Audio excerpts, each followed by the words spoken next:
Labour ऐसा भी होता है, ऐसा छिचोरा लेबर होता है कि हर 5 मिनट भी नहीं होता है कि उसके पास फोन आता है। हाँ सर, आता है या नहीं आता है? आता है। तो उतना तो मिनिस्टर के भी पास फोन नहीं आता है। तो हेलो दोस्तों, welcome to my YouTube channel. तो हम लोग आ गया है फिर से आप लोगों को थोड़ा जानकारी देने के लिए OHC का बारे में।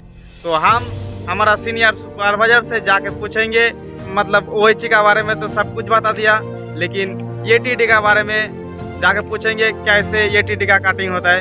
तो जाते हैं हम हमारा सीनियर सुपरवाइजर के पास, और आप लोग हमारा वीडियो में बने रहे तब तक। तो सर, हमारा आदमी लोगों को कुछ जानकारी दीजिए ATD का बारे में। Hi friends, my name is Ricky Parte, senior supervisor NF railway आरी प्रोजेक्ट ग्रुप नंबर 257। आज का टॉपिक है ATD पूछ रहा है हमारे सीनियर फिटर।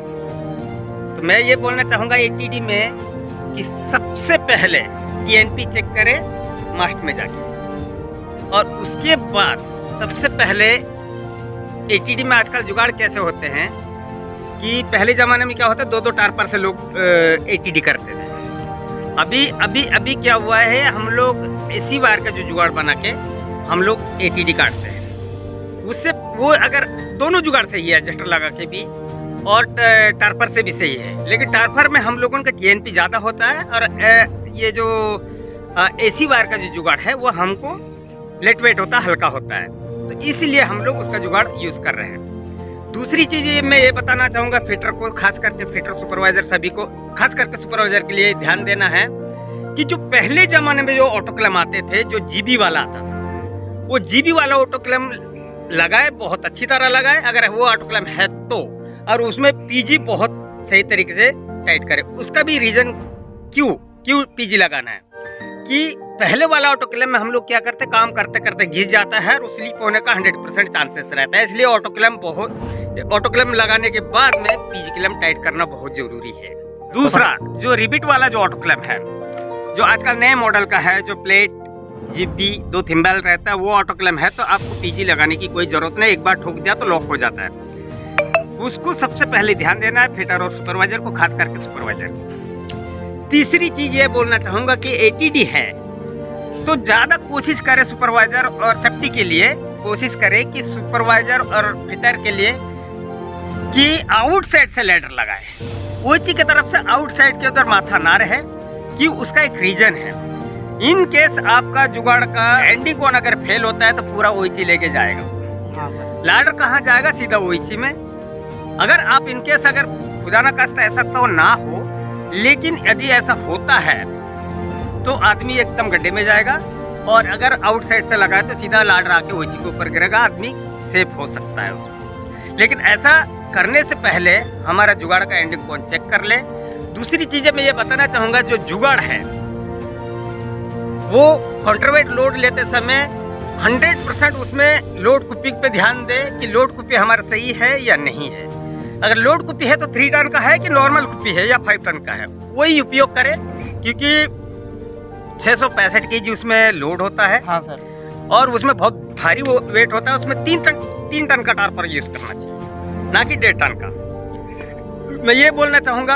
और दूसरी चीज, हमेशा मास्ट के पीछे तरफ लगना चाहिए ATD में, ब्रैकेट साइड में नहीं लगना चाहिए। कोई क्या करता है, ब्रैकेट साइड में लगा देता है, तो वो बहुत हानिकारक है। हो सकता है आपका ये लोड कुपी टूट जाए तो हमारा ब्रैकेट लेके नीचे आएगा। हाँ सर। क्योंकि हैवी वेट होता है, इसलिए कभी भी पीछे की ओर लगाए। दूसरी चीज ये बोलना चाहूँगा असिस्टेंट और फिटर को कि जब जुगाड़ लगाते समय जो अपना D साइकिल लगाता है, D साइकिल का जो इस तरह का होता है, इस तरह का रिबिट होता है, तो रिबिट में सीलिंग आई होना चाहिए और D में इस साइड में सीलिंग आई होना चाहिए, ना कि ऐसे में होना चाहिए सीलिंग का आई। हो सकता है आपका D साइकिल का जो थ्रेड है, वो थ्रेड आपका लोड आते आते फैल जाए और स्लिप होके आपको घटना हो सकता है। इसलिए सब फिटर और असिस्टेंट के लिए सबसे पहले ध्यान दे ये चीजें। दूसरी बात, ATD जो है ना, वो तो सुपरवाइजर को मालूम है। आजकल तो ऐप आ गया, हम लोग के जमाना में तो कैलकुलेट करते थे, इतना सेंटीमीटर इतना होगा, इतना ये होगा। उसके बाद अभी तो डायरेक्ट वो लोग ऐप में से देख लेते हैं, और नहीं तो हम लोग चार्ट, टेंशन लेंथ कितना है उसके हिसाब से, टेम्परेचर कितना है उसके हिसाब से हम लोग अभी भी हम तो अभी भी चार्ट लेके जाते हैं, टेम्परेचर मीटर रखते हैं हम। हाँ। मोबाइल का भरोसा नहीं रखते हैं और खुद हम खड़े होकर करवाते हैं। ठीक है, तो ये चीज़ करे सुपरवाइजर। दूसरी चीज़ें जो है ना, अपने स्टाफ को कभी भी मोबाइल काम करते समय यूज़ नहीं कराना चाहिए और हेलमेट पे ज़्यादा ध्यान दे। मैं पिछली वीडियो में भी यही बोला था कि हेलमेट पे ज़्यादा ध्यान दे, है ना। हाँ सर। और अपनी सेफ्टी पे ज़्यादा ध्यान दे। और सेफ्टी बेल्ट तो बिल्कुल अनिवार्य है लगाना, सेफ्टी बेल्ट के बिना काम नहीं चलेगा। तीसरी चीज़ ये मैं बोलूँगा कि जो असिस्टेंट होता है जुगाड़ लगाने के समय में, वो जहाँ तहाँ खड़ा रह जाता, पीछे पीछे खड़ा नहीं रहना चाहिए। खास करके हमारा लोड कुपी के नीचे सीधा ब्रैकेट में आ जाए, क्योंकि अगर इनकेस कुछ फेलियर होता है तो वो ब्रैकेट तरफ रहने से वो सेफ रहता है। यदि हमारा कुछ फेलियर होता है तो उस साइड रहने से असिस्टेंट का क्या होता है भगवान जाने, लेकिन ऐसा नहीं होना चाहिए। और ये चीज़ें सुपरवाइजर को असिस्टेंट को समझाना चाहिए और बहुत कड़ाई से समझाना चाहिए। दूसरी चीज़ ये बोलूँगा सुपरवाइजर के लिए, खास करके सुपरवाइजर को, हमारा जो सीनियर फिटर है उसके साथ थोड़ा ठीक रिलेशन रखे और अधिकतर लेबर लोगों के साथ में ज़्यादा मेल जोल ना रखे और लेबर लोगों के साथ बैठ के खाना ना खाए, उसके साथ में बीड़ी सिगरेट ना पिए। क्योंकि अगर सुपरवाइजर अगर इस तरह का व्यवहार करता है तो लेबर उसका कोई इज्जत नहीं करता है। रिस्पेक्ट के साथ बोले, किसी को नेगेटिव ना बोले। और दूसरी चीज़ सुपरवाइजर के लिए खास ये बोलूँगा मैं कि जो लेबर होते, कोई लेबर ऐसा भी होता है, ऐसा छिचोरा लेबर होता है कि हर 5 मिनट भी नहीं आता है कि उसके पास फोन आता है। हाँ सर। आता है या नहीं आता है? आता है। तो उतना तो मिनिस्टर के भी पास फोन नहीं आता है, तो उसको कड़ाई से धमका के रखे कि ये फोन आप या स्विच ऑफ करें या फिर इसको साइलेंट मोड पे डालें। हाँ सर। ये हमारे ट्रक का काम है। ट्रक में ट्रेन चलता रहता है, ईयरफोन कभी यूज नहीं करना चाहिए और हमेशा सतर्क रहे। ये एटीडी के लिए है।